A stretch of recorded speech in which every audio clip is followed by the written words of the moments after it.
Hello, good afternoon. मैं हूं आपके साथ सना वारिस। आदाब अर्ज है। आप देख रहे हैं हमारा खास प्रोग्राम चलती रहेगी जिंदगी में। दरअसल आज हम एक खास मेहमान से आपको रूबरू कराने वाले हैं, जिनकी खासियत अब से कुछ देर बाद टीवी स्क्रीन पर एक हम विजुअल एक वीडियो प्ले करेंगे, आप समझ जाएंगे। उनका नाम डांसिंग कॉप आप कह सकते हैं। डांसिंग कॉप जिनका नाम है रंजीत सिंह, उनसे हम आपको रूबरू कराएंगे क्योंकि उन्होंने कुछ ऐसा ही कोरोना दौर में किया जिसके बाद उनकी तारीफें की जाने लगी, सताइश की गई, और सिर्फ सताइश ही नहीं बल्कि उन्हें एजाज से भी नवाजा गया। तो वो ऐसा क्या कुछ करते थे कोरोना दौर में, ये जानना बहुत जरूरी हो जाता है। इसके लिए हम आपको सबसे पहले तस्वीरें दिखाएंगे और तस्वीरों के जरिए आप समझ पाएंगे कि दरअसल उन्होंने क्या ऐसे कारनामे अंजाम दिए हैं जिसके बाद उन्होंने डांसिंग कॉप का खिताब तो मिला ही, साथ ही साथ अवार्ड से भी नवाजा गया है और उनका नाम जो है वर्ल्ड बुक ऑफ रिकॉर्ड में दर्ज किया गया है। तस्वीरें पहले देखिए, फिर उसके बाद हम आपको उनसे रूबरू मिलवाएंगे।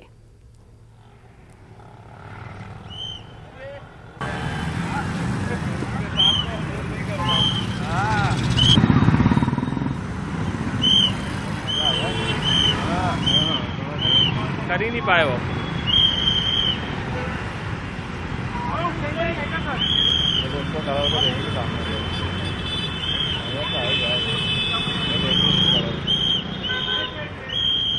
हेड कांस्टेबल भी हैं।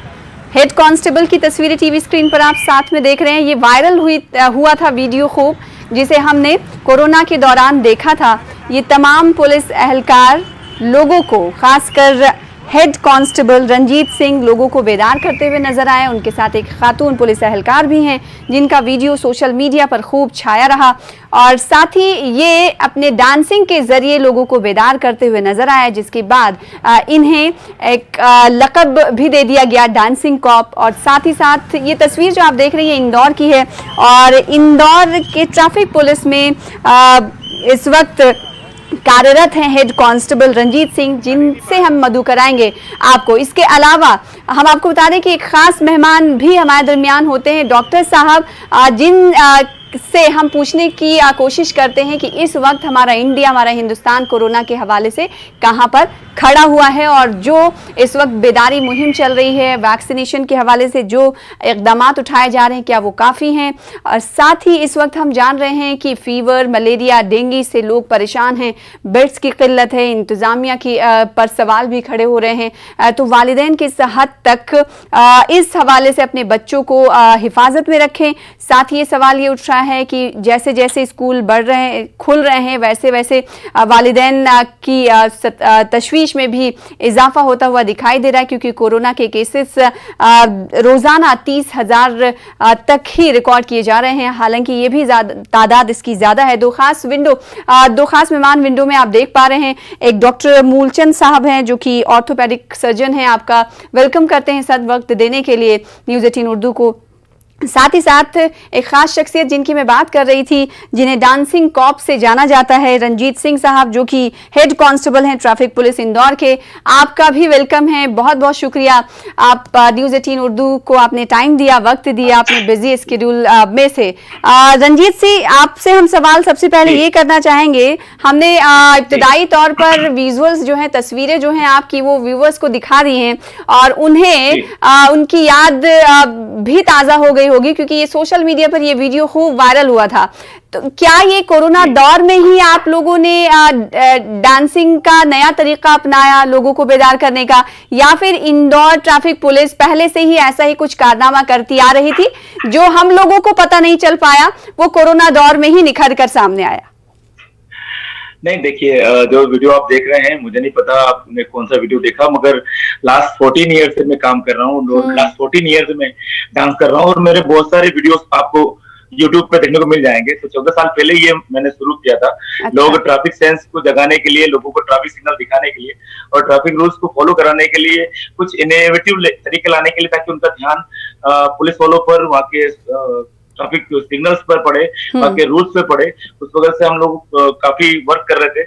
और जहाँ मैंने डांस करना शुरू किया, तो या कुछ मोमेंट्स मैंने करना शुरू किया, तो वहाँ लोगों का। तो ये innovative idea traffic police Indore की तरफ से था या फिर बजाते खुद आपका था? 14 साल पहले आपने ये आइडिया दिया ट्रैफिक पुलिस को, या फिर आप लोग मीटिंग कर? हाँ, इस बारे में कुछ बताएं। ये मैंने स्टार्ट किया था क्योंकि बचपन से ही एक यूनिक करने का एक दिमाग में फितूर बचपन से था कि जहाँ पे हम खड़े रहेंगे तो कोई भी हमें इग्नोर करके न जाए और हमारी वहाँ प्रेजेंट दिखे। तो वहाँ शुरू से एक दिमाग में फितूर था बचपन से ही। तो जब ट्रैफिक पुलिस में ज्वाइन हुआ यहाँ पर तो देखा कि लोग ट्रैफिक रूल्स तोड़ रहे हैं और इजिली तोड़ रहे हैं, उनके लिए कोई फर्क नहीं पड़ता कि कॉप्स खड़ा है नहीं खड़ा है। तो मैंने जाना कि गलतियां कहाँ हो रही है। तो कहीं ना कहीं देखने को मिला कि नहीं, कुछ हम भी स्ट्रिक्ट नहीं है, कुछ हम भी ऐसा इनोवेटिव नहीं कर रहे हैं ताकि लोग रूल्स फॉलो कर पाए। तो मैंने कहा यार बचपन में जो मेरा फितूर था डांस करने का या कुछ एक्टिव करने आने का चौराहे पर, क्योंकि मैं क्रिकेट प्लेयर भी हूँ, तो मेरे अंदर का जो फितूर था, मेरे को लगता है यार ग्राउंड नहीं मिला, स्टेज नहीं मिला, हो सकता है चौराहा मिला है तो यहाँ अपना कुछ करके देखते हैं। जब मैंने ये तरीके स्टार्ट किए तो लोग रुकना शुरू हो गए, ट्रैफिक रूल्स फॉलो करना शुरू हो गए, इवन ट्रैफिक पुलिसमैन की इज्जत करना शुरू हो गए। आप यकीन नहीं करेंगे 100 मिलियन लाखों फॉलोअर्स है और कई कंट्रीज में लोग मुझसे बात करते हैं। अगर मेरे काम की वजह से इंदौर ट्रैफिक पुलिस को पहचान मिलती है और मुझे पहचान मिलती है डेफिनेटली, और ट्रैफिक सेंस रखता है, लोगों का रोड एक्सीडेंट में डेथ कम होती है, तो अगर मुझे डांस करना या इस तरह की कोई भी एक्टिविटी करने से कुछ फायदा होता है तो मैं इंशाल्लाह आखिरी सांस तक करता रहूंगा। क्या बात है, बहुत बहुत अच्छा जज्बा है। इसी जज्बे के तहत आज बढ़ते रहें, आगे बढ़ते रहें, लोगों की जान बचाते रहें। जान डॉक्टर्स भी बचाते हैं क्योंकि जब कोई एक्सीडेंट होता है तो उन्हीं के पास, या फिर कोई बीमार अगर कोई होता है तो उन्हीं से गाइडेंस लेना होता है। इस वक्त डॉक्टर मूलचंद साहब, हम जान रहे हैं कि 2 से 3 चैलेंजेस मुल्क के सामने हैं। एक तो पेरेंट्स जो हैं वो तशवीश में मुब्तला हैं कि बच्चों को स्कूल भेज रहे हैं तो कोरोना का खतरा उनकी जानो माल के लिए। दूसरा ये कि डेंगू, मलेरिया जैसी वबाई बीमारियां का भी खतरा है। ऐसे में आप क्या कहेंगे लोगों से और पेरेंट्स से कि ट्रैफिक रूल को फॉलो करते करते कैसे जो एसओपीज पर अमल दरामद करने की बात कही गई है उसे फॉलो किया जाए, वरना जान से हाथ धोना पड़ेगा, क्योंकि अभी हम देख रहे हैं बहुत लापरवाही लोगों में देखने को मिल रही है। डॉक्टर मूलचंद साहब। मैडम, मैं डॉक्टर सैनी, मैं ऑर्थोपेडिक सर्जन, मैं यहाँ मेरठ में एक अपना हॉस्पिटल चलाता हूँ। और अब सबसे पहले हम 2 बातें हैं। जैसे पहले हम कोविड के बारे में बात करें, जैसे बच्चों के स्कूल खुल गए, पेरेंट्स काफी चिंता है। जैसे मेरे भी बच्चे हैं, स्कूल जाते हैं, स्कूल जाने के लिए मैं भी टेंशन में रहता हूँ कई बार कि कोरोना कब फैल जाए, तो कुछ नहीं आइडिया। लेकिन मैं ये बताना चाहूंगा कि यदि हम प्रॉपर सावधानी रखें, खासतौर से जो हमारी जैसे हम देख रहे हैं कि हमारी जो गवर्नमेंट है पिछले 2 साल से ये बातें बताती आ रही है कि भाई आप बिना मास्क और प्रॉपर डिस्टेंसिंग और प्लस आपका जो रेगुलरली हैंड वॉश, ये 3 चीजें बहुत ही इंपॉर्टेंट है, अहम है, जिससे कि हम कोविड से काफी हम बचाव कर सकते हैं अपने आप को। इसके साथ साथ फिर हमारी बॉडी की इम्यूनिटी है। इम्यूनिटी के लिए जरूरी हो जाता है कि हम proper water intake, proper hydration body का रखें और हमारी proper diet and proper sleep है, तो इसे हम इस तरह से बॉडी की इम्यूनिटी बेटर कर सकते हैं। लेकिन ये मानना पड़ेगा कि 18 साल के बच्चों में इसका जो प्रभाव है कम देखा जा रहा है, लेकिन जिस हिसाब से कोरोना वायरस वेरिएंट ले रहा है, अपना रूप चेंज कर ले रहा है, तो वो अब बच्चों पे भी हैवी होता जा रहा है। अब देखने में आ रहा है कि जैसे हमने केरल के, महाराष्ट्र के काफी केसेस इस तरह के देखे जो बच्चों पर बहुत ज्यादा उसका आक्रमण हुआ। तो उसको देखते हुए अगर जो ये डेल्टा वेरिएंट, जो delta plus variant and new variant यदि आता है तो ये काफी खतरनाक साबित हो सकता है जी। दूसरी चीज मैं ये कहूंगा कि जैसे देख रहे हैं आज की तारीख में मैं देखें कि लोग काफी लापरवाही करने लगे। लोग ज्यादातर, मैं सड़कों पे देखता हूं तो 70-80% लोगों के मास्क, प्रॉपर डिस्टेंसिंग, कोई मीनिंग नहीं रहा इस चीज का। वो सब भूल चुके हैं कि कोरोना आया और वो चला गया। होता क्या है कि जब स्प्रेड करता है इन्फेक्शन, जब एपिडेमिक की तरह स्प्रेड करता है, तो उसका जो स्प्रेड करना, अब सपोज करो मैं कहता हूं कि आज से स्प्रेड हो रहा है, तो उसका जो सिम्टम्स है वो 10-12 दिन बाद आएगा। तो 10-12 दिन बाद all the people around 10 to 20% people are infected, and there is everyone fighting to getting the bed in the hospital. जी। तो सारा स्प्रेड होगा क्योंकि सबको स्प्रेड हो गया और सिम्टम्स 12 दिन बाद आया जी। तो इसी तरह से सेकंड अगर जो हम सेकंड वेव की बात करें तो फर्स्ट केस जो डायग्नोस हुआ था वो 25 मार्च को हुआ था, 25 मार्च को। यानी कि आप ऐसे मान के चलिए कि eight that time after 25th March and the virus start spreading. हाँ, दैट मीन्स कि 1 and 2 April that was spreading and 12th अप्रैल, जब 12th अप्रैल आई तो देखा कि सारे लोग एकदम हॉस्पिटल के लिए फाइटिंग कर रहे थे कि हमें बेड दो, हमें बेड दो, and there is no bed was available at that time. तो लेकिन अभी आलम यह है कि लोगों में डर नहीं, क्योंकि वो वक्त निकल गया है और खुदा न करे वैसा वक्त पहले ना आए दोबारा। तो ऐसे लोगों को आप क्या कहेंगे जो इस वक्त बिल्कुल लापरवाह दिखाई दे रहे हैं? अब इनका बेसिकली क्या इनको लोग बस एक तरीका है कि गवर्नमेंट इनको किसी तरीके से सख्ती बरती जाए। बहुत सारे ऐसे जिले हैं, सिटी में आपके पास आऊंगे सैनी साहब, बहुत सारे सिटीज हैं जिसमें हमने देखा गया था, दिल्ली भी उसमें शामिल थी, कि वहां पर कार में भी जुर्माना लगाने की बात कह दी गई थी कि अगर मास्क आप नहीं लगाते हैं। चूंकि रंजीत सिंह साहब हमारे दरमियान मौजूद हैं और वो एक अनोखे अंदाज से लोगों को करते हैं ट्रैफिक के हवाले से। कोरोना में क्या उन्होंने ट्रैफिक के साथ साथ मास्क और एसओपीज पर खास ख्याल रखने पर भी जोर दिया या नहीं, ये हम जान लेते हैं रंजीत साहब से। रंजीत जी, क्योंकि आप 14 साल से इस काम को अंजाम देते हुए आ रहे हैं, मेरा सवाल ये है कि क्या कोरोना दौर में आपने एक तो ट्रैफिक रूल्स और दूसरा ये कि एसओपीज गवर्नमेंट की तरफ से, उस पर भी आपका फोकस था? ऑफ कोर्स हम लोग की कोरोना काल में हमारी ड्यूटियां बहुत चैलेंजिंग हो गई थी, क्योंकि स्टार्टिंग में कोरोना के बारे में एबीसीडी किसी को नहीं पता था कि चीज क्या है, और हम लोग फ्रंट लाइन वॉरियर थे, तो हम लोग को ऐसी जगह ड्यूटी लगाया गया जहां बहुत सारे पेशेंट निकल रहे थे इंडोर, और लोग डरे हुए थे क्योंकि जागरूकता की कमी थी कहीं ना कहीं। जैसे ट्रैफिक लोग जागरूक नहीं है, वैसे कोरोना के लिए जागरूक नहीं थे, और लोग डर रहे थे जांच कराने में भी, कि उस वक्त क्राइटेरिया कुछ अलग था, क्योंकि एक अथॉरिटी को सामने आके बोलना चाहिए कि अपना जिम्मा लेना चाहिए कि नहीं हम खड़े हैं और कुछ नहीं होगा, पर कुछ भी मिसिंग चल रहा था उस समय। हम लोग थोड़ा सा फेमस है तो लोग हम पे बिलीव करते हैं और लोग हमारी बातें मानते हैं, तो हम लोग ऐसे क्रिटिकल एरिया में जाते थे, लोगों को पूछ करते थे। देखिए, हर इलाज चीज का एक इलाज है, और एक इलाज है वो खुद की शक्ति, मन की शक्ति। अगर हम मन की शक्ति जागृत कर पाएंगे लोगों, बिल्कुल गवर्नमेंट अगर सख्ती करती है तो उस सख्ती पर लोगों का कई तरह का रद्द अमल होता है, लेकिन आप अपने दिल पर, अपने ऊपर काबू कैसे रखते हैं किसी चीज को लेकर, ये बहुत अहम हो जाता है। आपने बहुत अच्छी बात कही, और आपने कहा कि आप की बातों को लोग मानते हैं, तो मुझे एक किस्सा याद आ रहा है, मैं चाहती हूं कि आप अपनी जबानी व्यूअर्स को बताएं। कुछ 8 साल के बच्चे की एक कहानी थी जिसके पेरेंट्स कोविड इन्फेक्टेड थे। उस वक्त क्या ऐसा हुआ था जो आपको बच्चे से मिलना पड़ा, बच्चे से बात करनी पड़ी? हम चाहते हैं कि आप अपनी जबानी हमारे व्यूअर्स को बताएं। Thank you so much. वो वाकया भी मेरे लिए बहुत एनर्जेटिक है और बहुत पॉजिटिवली देखे गया था, क्योंकि हम कहीं ना कहीं काम करते हैं तो अच्छा काम करते हैं, लोगों के दिलों में बसते हैं, और ऊपर वाला हमें कहीं ना कहीं इज्जत बख्शता है। तो उस जो बच्चा था वो करीबन 7-8 साल का बच्चा था, और उसके पेरेंट और मॉम एंड डैड दोनों कोविड पॉजिटिव हो गए थे, और हमारे यहाँ एक केंद्र बनाया गया था जहाँ उनको एडमिट कर दिया गया था। अब वो सिंगल बच्चा था, पेरेंट दोनों एडमिट थे, और वो खाना नहीं खा रहा था। तो जो उनके वर्क काम करने वाली बाई आती है, उनसे खाना नहीं खा रहा था, 3 दिन हो गया था, और उसकी भी हालत खराब हो रही थी। तो उसकी मॉम ने बोला उसको, जब भी वो उदास होता था तो मेरे चौराहे पे उसके मॉम डैड लेके आते थे और मुझे दिखाते थे, तो वो खुश हो जाता था। तो उनकी मॉम ने उसे जिद किया कि अगर वो सिंघम आएंगे, मुझे यहाँ सिंघम भी बोलते हैं, सिंघम आएंगे और मुझे खाना खिलाएंगे तो मैं खाना खा लूंगा। फिर उनकी माँ का कोविड केयर सेंटर से मुझे फोन आया कि सर, मैसेंजर आया फेसबुक पे कि सर आप क्या प्लीज ऐसा कर पाएंगे। मैं उनकी जो ममता थी, उनके आंसू थे, उसमें बिल्कुल मैं बह गया, और मैंने कहा नहीं मैं बिल्कुल जाऊंगा। और तकरीबन 3-4 दिन तक हम उनके घर पे गए, उस बच्चे को खाना खिलाया, और जब वो माता पिता तो सिंघम को देखकर तो बच्चा बहुत खुश हो गया। हाँ जी, सिंघम से मिलकर बच्चा खूब खुश हो गया, फिर उसके बाद उसने खाना भी खाया।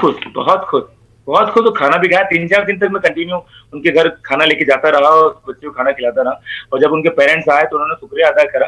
तो कहीं ना कहीं देखिए, जिम्मेदारियां बढ़ जाती हैं। अगर आपको भगवान ने थोड़ी सी इज्जत बख्शी है तो उस जिम्मेदारियों को पूरा करना, निर्वहन करना ही एक अच्छा रास्ता कहलाता है। तो मैं शुक्रगुजार हूँ ऊपर वाले का कि उन्होंने मुझे इतनी इज्जत बख्शी, और उस बच्चे का जो भी जिसने मुझे मेरे हाथ से खाना खाया, और उस ममता को मैंने मरने नहीं दिया।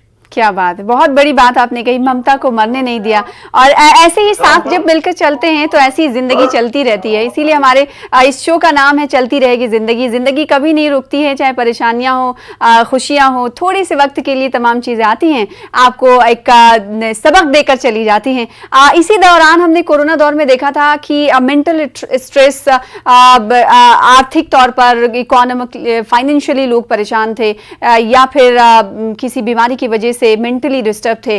डॉक्टर मूलचंद सैनी साहब, कोरोना दौर में क्या एक्सरसाइज नहीं करने से, मेंटल पीस नहीं मिलने से क्या ऐसा रहा कि जोड़ों में दर्द और इस तरह की शिकायत या फिर दिगर बीमारियां ज्यादा बढ़ी? ऐसा कुछ आपकी स्टडी में सामने आया? हाँ, बेसिकली जैसे कोरोना की महामारी के दौरान में जैसे नॉर्मली क्या होता है कि लोग एक्सरसाइज भी कम कर देते हैं और लॉकडाउन सही तरीके से हो जाता है, तो घर में ये इमोबिलाइज कंडीशन जो कहते हैं, तो इस इमोबिलाइज कंडीशन में होता है कि हमारी हड्डी कमजोर हो जाती है। हड्डी कमजोर होने की वजह से वो हमारे बॉडी के अंदर वीकनेस वगैरह ये सब है, और इससे एक रेसिप्रोकली दूसरा पॉइंट ये भी होता है कि इम्यूनिटी भी हमारी डाउन हो जाती है ये कोरोना की वजह से।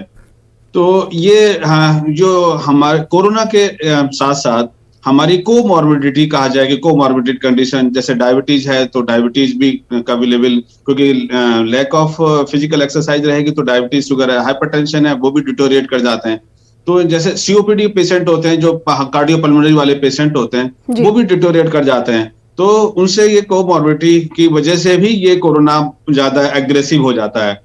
तो कोरोना का बेसिकली जो वायरस होता है कि हमने, लेकिन अभी बहुत ज्यादा खतरनाक है कोरोना जैसा पहले था। अभी म्यूटेट वेरिएंट्स हैं, डेल्टा प्लस, डेल्टा 4, तो क्या पहले से ज्यादा कोरोना खतरनाक हो गया या फिर पहले वाला ज्यादा खतरनाक था? लोग अभी समझ नहीं पा रहे, तो हम चाहते हैं कि ये क्लैरिफाई होना चाहिए कि लोगों को ये पता चले कि पहले के मुकाबले कोरोना अब क्या है। हाँ मैडम, बेसिकली अब ये है कि वायरस का एक विरुलेंट पावर होती है, विरुलेंट। तो जैसे म्यूटेशन कर रहा है तो इसकी जो विरुलेंट पावर है बढ़ती जा रही है। हाँ, तो विरुलेंट जो जैसे विरुलेंट पावर बढ़ती जाएगी, दैट मीन्स कि it multiply fastly in our cell.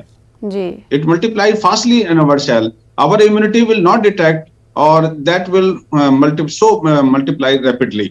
तो जैसे ये म्यूटेंट होता जाएगा वैसे वैसे ये काफी पावरफुल हो जाता है। तो जो हमारी जो कई बार वैक्सीन की जो इम्यूनिटी है या पहले जो हमारी बॉडी की जो इनेट इम्यूनिटी है वो भी कई बार फाइट नहीं कर पाती है और लंग हमारे खराब हो जाते हैं, जिसकी वजह से हमारे को कोई भी परेशानी हो सकती है। तो इसलिए अपना इम्यून जो है ना स्ट्रांग करके रखना है। डॉक्टरों का यही की सलाह यही होती है। मैं आपके पास आऊंगी, रंजीत सिंह साहब, मैं आपके पास आऊं। आप की ड्यूटी वैसे ही बहुत स्ट्रेसफुल है, ऐसे में आप अपने मेंटली तौर पर खुद को फिट करने के लिए क्या करते हैं? ये इंदौर नहीं, सिर्फ MP ही नहीं बल्कि दिगर रियासतों के लोग भी जानना चाहते हैं कि एक हेड कांस्टेबल जो डांसिंग कॉप और सिंघम के नाम से मशहूर है, तो इतने फिट फाट जो रहते हैं, उनके ये फिटनेस का राज क्या है? देखिए, मेरी फिटनेस का एकमात्र राज है वो खुद से मोहब्बत है। आधी बीमारियां और आधा स्ट्रेस कम हो जाता है जब आपको खुद से मोहब्बत होती है। अगर हम खुद से मोहब्बत नहीं करते ना, रोते रहते हैं, इसका घर, इसका वो, सरकार ये नहीं कर रही, वो नहीं कर रही, हम रोना रोते रहते हैं। मगर अगर खुद से मोहब्बत करते हैं ना, तो हमें खुद क्या करेगा, कैसे करेंगे, वो हमारा दिल हमको बता देता है। मुझे मेरे दिल से, मेरे आप से, अपने आप से बहुत मोहब्बत है और उस वजह से मैं बहुत एनर्जेटिक रहता हूँ, बहुत एनर्जी रहती है। और यकीन मानिए, इंसान को मोहब्बत किसी ना किसी से करना चाहिए। अगर मोहब्बत आपकी किसी से हुई है तो इंशाअल्लाह आपके अंदर एक अलग सी पॉजिटिविटी आती है। मगर मोहब्बत होनी बड़ी सही जगह होनी चाहिए। और मेरी मोहब्बत का नाम जो कि मेरे पास हमेशा रहती है वो है national flag of India, Bharat का राष्ट्रीय ध्वज। इससे मोहब्बत करके उसके लिए कुछ भी करना मुझे अच्छा लगता है। उसके वे में कुछ भी आ जाए, इतनी सी इतनी बड़ी बीमारी आ जाए, कितने बड़े तूफान आ जाए, मैं काम करता रहता हूँ और मुझे एनर्जी मिलती रहती है। आपके नेक इरादे आपके डिपार्टमेंट में भी लोगों को मोटिवेट करते होंगे, ना सिर्फ ट्रैफिक पुलिस पर, चौराहे पर, बल्कि लोग, मुझे लगता है कि आपके इर्द गिर्द और आपके जो साथी होंगे वो भी आपसे मोटिवेट होते होंगे। कभी ऐसा कुछ हुआ जो परेशान हो, जिनके मेंटल स्ट्रेस को आपने दूर किया हो? आप यकीन नहीं करेंगे, मेरे थाने में करीबन 400 लोग हैं और जब मैं सुबह थाने के अंदर एंट्री करता हूं तो सबके चेहरे खिल जाते हैं। उनको लगता है कि ना सबको टेंशन खत्म, रंजीत आ गया है। तो यही अपने आप में पॉजिटिविटी होती है कि सारा खुश होता है। हाँ, खुश हो जाता है, स्ट्रेस कम हो जाता है। कभी कभी VIP आते हैं तो मेरे को वहां पर ड्यूटी लगा दी जाती है। तो अब मेरे ऑफिसर कहते हैं अब रंजीत आ गया है, अब यहाँ का टेंशन खत्म। तो यही एक आपको कितना एक शेर याद आता है ना, ये है, ऐसे रहा करो जमाना मिसाल दे। डेफिनेटली ऐसे रहा करो कि जमाना आपको मिसाल दे। और खुद से, जब ये मिसाल तब देगा जब आपको खुद से मोहब्बत होगी। अगर आप दूसरों को देख देख के, दूसरों को चिढ़ के, दूसरों की तरक्की देख देख के अगर जलते रहेंगे तो यकीन मानिएगा ऊपर वाला तो आपको साथ नहीं देगा। ऊपर वाला तभी खुद के काम से खुश रहना चाहिए, तभी पॉजिटिव एनर्जीज आपके आसपास रहेंगी, और जब पॉजिटिव खुद आप रहेंगे तो आप लोगों को भी पॉजिटिव रख पाएंगे। बहुत अच्छा मंत्र आपने दिया है किसी को भी कामयाब होने के लिए। आपके पास लौटूंगी। डॉक्टर सैनी साहब, मैं आपके पास आऊं, इस वक्त मुल्क में वैक्सीनेशन के हवाले से हम कहां पर खड़े हुए? मैडम, जैसे हम डाटा देख रहे हैं कि 85 करोड़ लोगों को वैक्सीनेशन करा चुके हैं हमारे प्रधानमंत्री जी। तो ये 85 करोड़ का मैं समझता हूं कि मैक्सिमम काफी 60% पॉपुलेशन कवर हो जाती है। तो जिस हिसाब का 60% पॉपुलेशन कवर हो गई तो हमारी और बाकी जो पॉपुलेशन रिमेनिंग रह गई है तो उसमें हार्ड इम्यूनिटी डेवलप हो जाती है। तो ऑलमोस्ट काफी हद तक हमारे जिस हिसाब से वैक्सीनेशन रैपिड फास्टली हो गया है तो थर्ड वेव का हो सकता है कि ये कहा जा सकता है कि हम ये पॉसिबल नहीं है कि वो नहीं आए। जी, तो थर्ड वेव के हवाले से बार बार बातें कही जा रही हैं। कुछ लोगों का कहना है कि आएगा, कुछ माहिरीन का कहना है कि ये सब आवाम के हाथ में है। अगर वो SOPs पर खास ख्याल नहीं रखेंगे तो थर्ड वेव हो सकता है। वहीं डेंगू, मलेरिया और वायरल फीवर का जोर बढ़ता हुआ जा रहा है। सैनी साहब, हम देख रहे हैं यूपी, MP और साथ ही आप बिहार, ये तमाम स्टेट्स हैं जहां पर वायरल फीवर कहर बर्पा कर रखा है। बेड्स नहीं मिल रहे हैं लोगों को, बच्चे परेशान हैं, एक बेड पे 2 से 3 लोग हैं। आखिर ऐसी सिचुएशन कैसे आन पड़ी? इसका मुख्य कारण है बेसिकली जो डेंगू मलेरिया है, it is transmitted by the mosquito. हम जो इकट्ठा पानी जो रहता है, जैसे हमारे घर के सामने भरा हुआ है या हमारे ऊपर भरा हुआ है, तो ये पानी का जो इकट्ठापन है वो नहीं रहे तो उससे मच्छर डेवलप नहीं होगा तो ये जो ट्रांसमिशन है डेंगू मलेरिया का, ये काफी हद तक रोका जा सकता है। बिल्कुल। तो आप अपने आसपास व्यूवर्स जो हमें देख रहे हैं, वो डॉक्टरों का मशवरा यही है कि इसमें वबाई अमराज जो है उससे बचने के लिए आप साफ सफाई रखें, इकट्ठा ना रखें पानी। डॉक्टर साहब, मैं आपके पास लौटूंगी। रंजीत सिंह साहब, आपके पास मैं आऊंगी और मैं आपसे जानना चाहती हूँ कि लोगों को कामयाब होने के लिए आपका मंत्र क्या है? लोग अगर कामयाब होना चाहते हैं, आपने तो कहा कि खुद पर भरोसा रखें, खुद से मोहब्बत करें, तभी आप खुश रहेंगे, दूसरों को खुश रखना पड़े। मैं चाहती हूँ कि आप लोगों को ये बताएं कि एक ऐसी चीज आपके अंदर होनी चाहिए, कामयाबी आपके कदम चूमेगी। सिंघम, एक डांसिंग कॉप का क्या कहना है इस पर और क्या मंत्र है? देखिए, मैं बहुत तवज्जो देता हूँ अपने पेरेंट्स को और अपनी परवरिश को। आजकल लोग माँ बाप बच्चे पैदा कर रहे हैं, माँ बाप नहीं बन रहे क्योंकि वो परवरिश नहीं दे रहे हैं। परवरिश कहीं ना कहीं कमी होती है, जो कि हमारे पूर्वज हमसे जब हमको पढ़ाते थे तो मुझे पता अच्छी तरह की रोज पिटाई होती थी और रोज टीचर भी मारते थे। मगर आजकल वो मतलब जाने क्यों कमल का फूल की तरफ ट्रीट किया जा रहा है कि नहीं बहुत प्यार से रखा जा रहा है। मगर मैं हमेशा बात मानता हूँ कि प्रायोरिटीज बच्चों को सिखाना चाहिए कि अगर आप सुबह उठे हैं तो आपकी प्राथमिकताएं क्या होनी चाहिए। वो अगर मैं सुबह तालीम के साथ साथ तरबियत भी आप उन्हें अच्छी दें। देख वैल्यूज बताएं, आपकी तरबियत क्या है, आप किस वैल्यूज के तहत आपके पेरेंट्स रहे हैं, वो बच्चों को सिखाना जरूरी है। आपका ये कहना है? ऑफ कोर्स, क्योंकि मॉडल होना बहुत अच्छी बात है, मगर अपनी तहजीब को भूलना ये कतई ही अच्छी बात नहीं है, क्योंकि उससे परवरिश में कहीं ना कहीं कमी आएगी और इन फ्यूचर उसका असर आप देख पाएंगे। क्योंकि प्रायोरिटीज जिसके बच्चे के लाइफ में नहीं है कि सुबह उठ के मुझे करना क्या है, वो अपने वालिद को सलाम करने से पहले मोबाइल को सलाम कर लेता है, ऊपर वाले को शुक्रिया अदा करने से पहले किसी और को गुड मॉर्निंग भेज देता है। तो कहीं ना कहीं ये जो तकलीफें हो रही है ना, इन फ्यूचर बहुत ज्यादा तकलीफ देगा, क्योंकि हम कहीं ना कहीं बच्चे पैदा कर रहे हैं, फादर मदर नहीं बन रहे हैं। मेरे जो वालिद थे वो उन्होंने सिखाया है कि सुबह उठकर ऊपर वाले को शुक्रिया अदा करना है, तो वो आजकल हम भूल ही गए। बिल्कुल। तो जैसे जैसे जमाना आगे बढ़ रहा है, टेक्नोलॉजी हाथ में आ रही है, वैसे वैसे जो वैल्यूज थे पुराने वो भूल कर लोग आगे बढ़ते हुए दिखाई दे रहे हैं। रंजीत साहब का ये कहना है कि इन सब चीजों पर ध्यान रखने की जरूरत है। डॉक्टर मूलचंद साहब, इस बात से आप इत्तेफाक रखते हैं? क्योंकि दुनिया कहाँ बढ़ गई, साइंस ने कहाँ तरक्की कर ली, क्या जो पुराने वैल्यूज थे वो अभी भी एहतमाम रखते हैं? हाँ मैडम, मैं कहूंगा कि साइंस हमारी बहुत ज्यादा प्रोग्रेस कर गई है। जैसे मैं एक गांव को एरिया को बिलोंग करता हूं, तो मैं वो भी जब मैं टाइम देखता था कि हमारे पास कुछ बुक भी लिमिटेड होती थी, लेकिन आज हम देखते हैं कि नेट ने काफी बुक अवेलेबल करा दिए थे। आज हमारे पास अमेरिकन, इंग्लैंड की काफी सब बुक है। तो साइंस ने जिस हिसाब से हमारी एजुकेशन इसलिए बढ़ा है, तो उस हिसाब से हमारा साइंस भी काफी प्रोग्रेस कर गई है। हम मेडिकल साइंस की भी बात करें, हम मेडिकल साइंस को देखें तो अब हमारे देश आजाद होने से पहले अगर जो हम लाइफ देखेंगे तो हमारी लाइफ 45 या 50 साल तक ही लोग जी पाते थे। मैक्सिमम जो लोग हैं वो उसके बाद ही कोई ना कोई बीमारी लग जाती थी और मॉर्टेलिटी हो जाती थी। तो अगर जो अब मेडिकल साइंस की वजह से, मेडिकल साइंस जिस हिसाब से एडवांस हुई है, तो लोगों की जो लाइफ एक्सपेक्टेशन है वो 75-80 साल मैक्सिमम आ चुकी है जी। और जैसे जैसे जी, वक्त की कमी है डॉक्टर साहब, मैं आपसे कई और सवाल करना चाहती थी। रंजीत साहब आपका बहुत शुक्रिया, सैनी साहब आपका भी बहुत शुक्रिया वक्त देने के लिए और अपना नजरिया रखने के लिए, मशवरे देने के लिए बेहद शुक्रिया। फिलहाल इसी के साथ मुझे दीजिए इजाजत, चलती रहेगी जिंदगी। आदाब।